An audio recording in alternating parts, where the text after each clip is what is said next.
Shenge, long live. Viva IFP, viva.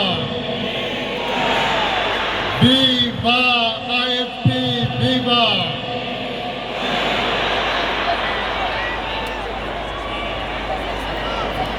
Thank you very much, Program Director,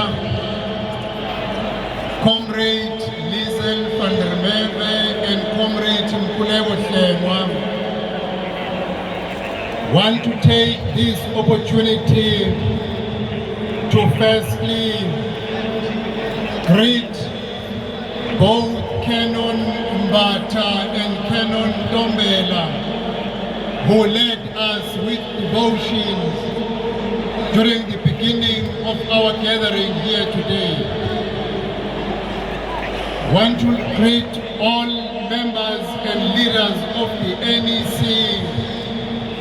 Firstly, the Deputy President, Inkosi Asembongombongweni, the National Chairperson, Comrade Ukwala, the Secretary General, Comrade Ungogo, and all members of the NEC who are gathered here today.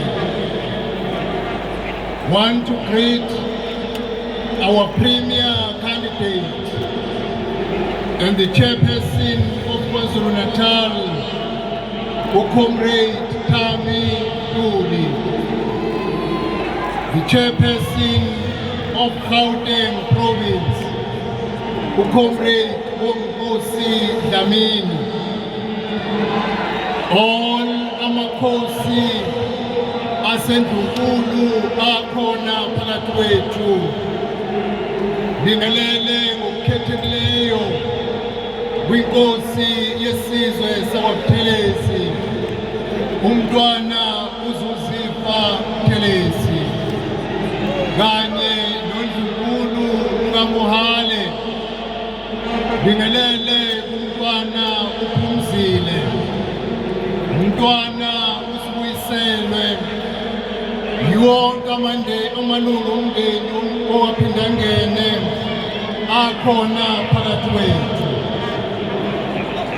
Besawubingelela uMrs. Hlabisa, uMazwide, uThandeka Hlabisa, umndeni wonke wakwaHlabisa okhona phakathi kwethu.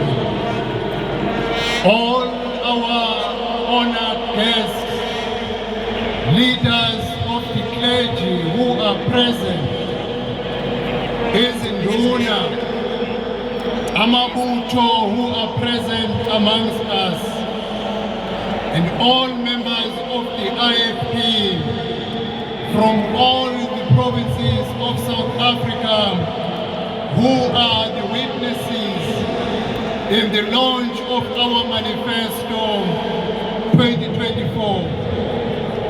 Want to greet all members of the diplomatic corps present. Want to greet Kemba Kwabeni, the team leader of all our delegation from Northwest, as well as Alpheus Makumu, who is also a team leader for the delegation from Limpopo. As I rise to the stage today to present the IFP Manifesto, I do so with a strong sense of hope and courage, because I know South Africa is a beautiful country. South Africa is formed of people who constitute a resilient nation, men and women endowed with special skills, talents, and determination.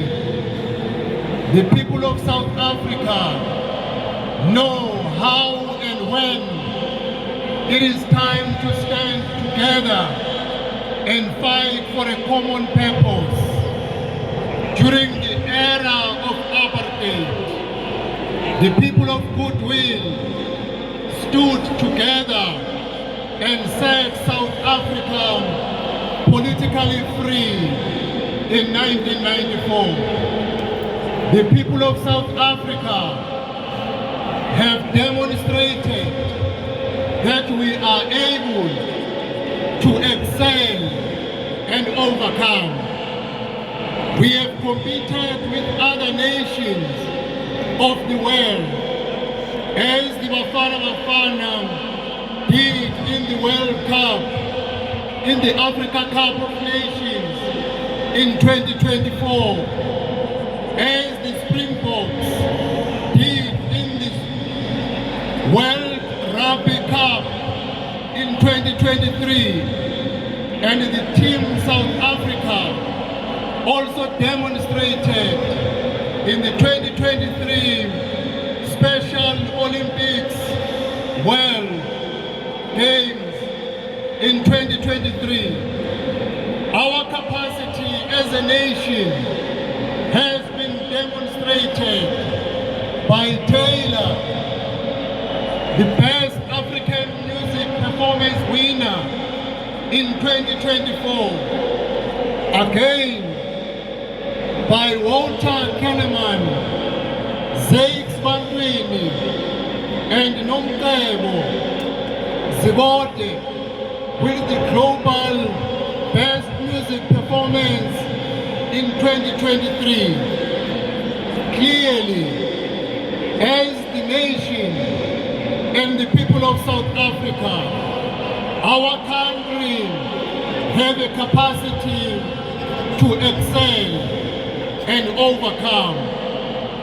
Unfortunately, when it comes to the socio-economic conditions in our country, things are worse than 5 years ago in South Africa. The economy is barely growing and unable to create job opportunities. The rate of unemployment is now sitting at 41%. Crime is devastating our communities. Our women and children cannot go freely and safe in our streets. Load shedding have destroyed our economy to a point of collapse. The cost of living keeps going up. Increasing fuel prices push up the cost of food and transport. After 30 years of gaining our freedom, hard earned in our country, South Africa stand on the brink of collapse, not because of any lack in our people, but because South Africa has been subjected to poor governance, to weak leadership and corruption. In 2024, across the length and breadth of South Africa, there is one resounding call, the call for change. In every village and in every city, in the schools, in the shippings, in the hostels and boardrooms of our nation, on the factory floors and in the queues to access services, the call for change is heard loud and clearly. It is coming from the economists and from children who have no transport to go to school. It is coming from the unemployed, from the victims of crime, from the businesses and households struggling with load shedding. The call for change is echoed through our nation. All the people of South Africa, we are united in calling for change to happen now, before it is too late. Because in 2024, South Africa stands on a precipice. Behind us is the litany of empty promises and the government's failures that have brought us to this point of a brink towards failure. Below us is the chasm of economic collapse. As we stand here today, I, however, have a courage because we can still see a better way. We can envisage the South African that was within our grasp in 1994 when we crossed the threshold into democracy. Today, we must make a way to arrive at the South Africa we envisaged in 1994. Today, we must bridge the chasm and avoid the utter destruction of our country. In the past few weeks, politicians have stood in this very podium and tried to convince you that it is not as bad as you see, and the chasm is not that deep. They have tried to convince you that the economic collapse will never happen, and if it does, it should be blamed on someone else. You have heard all this and you have not found hope.